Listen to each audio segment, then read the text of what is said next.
সংগ্রামী সাথী ও বন্ধুগণ, আজকে কথা বেশি বলার সময় নেই। আজকে আমরা দেখেছি বাংলাদেশ দুইটা পন্থায় বিভক্ত হয়ে গেছে। একটা হচ্ছে ইসলাম পন্থা, আর একটা হচ্ছে ফেসিবাদের পথে চলার চাঁদাবাজি পন্থা। ঠিক কিনা বলেন? প্রিয় বন্ধুগণ, স্টেজ থেকে বাংলাদেশের মানুষের বিবেক, এদেশের সম্মানিত ওলামায়ে কেরামকে আহ্বান করতে চাই। ওলামায়ে কেরাম ইতিহাসে বারবার ভুল করেছেন, বারবার এই পথে ওই পথে বলেন। এদেশের মানুষ ওলামায়ে কেরামের সম্মান নষ্ট হয়েছে। ওলামায়ে কেরামকে ক্ষমতায় বসতে চেয়েছিল, কিন্তু আমরা বারবার আমাদের সম্মানকে নষ্ট করেছি। অতএব আমরা চাই আগামী নির্বাচনে পীর সাহেব চন্দ্রের নেতৃত্বে ওলামায়ে কেরামের সরকার এই দেশে প্রতিষ্ঠিত হবে। এদেশে ওলামায়ে কেরাম আর ভুল করবেন না। আবার যদি কোনো ওলামায়ে কেরাম ভুল করেন, এই ভুল আমাদের ভবিষ্যতের জন্য কাল হয়ে দাঁড়াবে।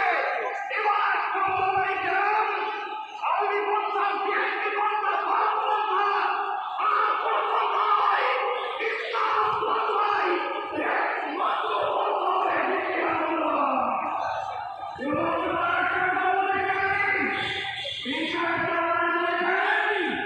আগামী নির্বাচন বিরাট পদ্ধতিতে হবে। ঠিক কিনা বলেন? এই দেশের চাঁদাবাজ প্রতিবাদদেরকে রুখে দেওয়ার জন্য বিয়ার পন্থা সবচেয়ে উত্তম পন্থা। সমস্ত ওলামায়ে কেরাম বাংলাদেশপন্থী, ইসলামপন্থী সমস্ত দলগুলি বিয়ার পদ্ধতির পক্ষে জনমত করে তুলতে হবে। প্রিয় বন্ধুগণ, তাহলে আগামী নির্বাচনে এই দেশের বাংলাদেশপন্থী, ইসলামপন্থী দলগুলি ক্ষমতায় যাবে।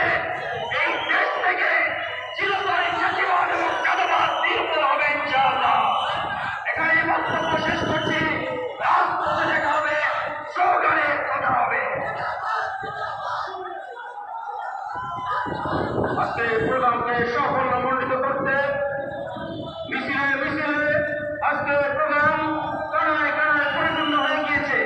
ইতিমধ্যে আমরা জানতে পেরেছি মানিকগঞ্জ জেলা, মুন্সিগঞ্জ, গাজীপুর জেলা, গাজীপুর মহানগর, নরসিংদী, ঢাকা জেলা দক্ষিণ সহ নারায়ণগঞ্জ মহানগর এবং ঢাকা জেলা উত্তর থেকে বিশাল মিছিল নিয়ে আমাদের ঢাকা মহানগর উত্তর থেকে বিশাল মিছিল নিয়ে আজকে প্রোগ্রাম উপস্থিত হয়েছেন। তাদেরকে ধন্যবাদ জানাই। প্রতিষ্ঠাবার্ষিকী যুব জমায়েতের এই পর্যায়ে বক্তব্য নিয়ে আসছেন ইসলামী যুব আন্দোলন বাংলাদেশ কেন্দ্রীয় কমিটির প্রশিক্ষণ সম্পাদক আহমদ আলাউদ্দিন। বক্তব্য নিয়ে আসছেন আহমদ আলাউদ্দিন।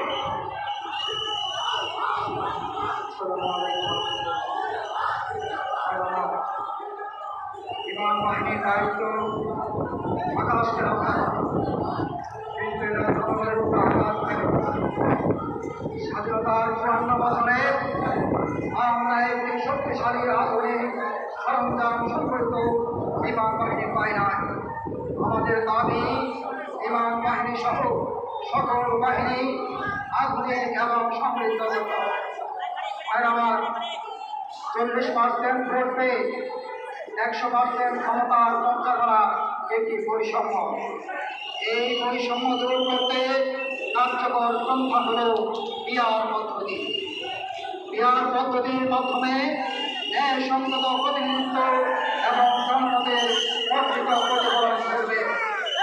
অধিক সংখ্যক রাজনৈতিক দল অংশগ্রহণের ফলে রাজনীতিতে একটি বৈচিত্র্য তৈরি হবে।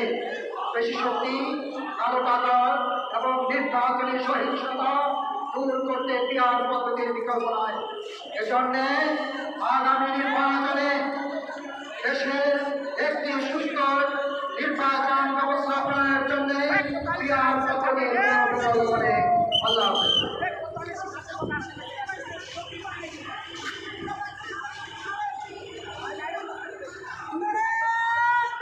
সংগ্রামী ইসলামী যুব আন্দোলন বাংলাদেশ নবম প্রতিষ্ঠাবার্ষিকী যুব সমাবেশে এখন গুরুত্বপূর্ণ বক্তব্য রাখবেন ইসলামী যুব আন্দোলন বাংলাদেশের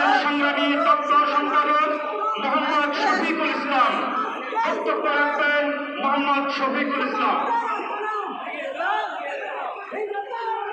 আসসালামু আলাইকুম ওয়া রাহমাতুল্লাহি ওয়া বারাকাতুহু। ইসলামী যুবক বাংলাদেশ কর্তৃক আয়োজিত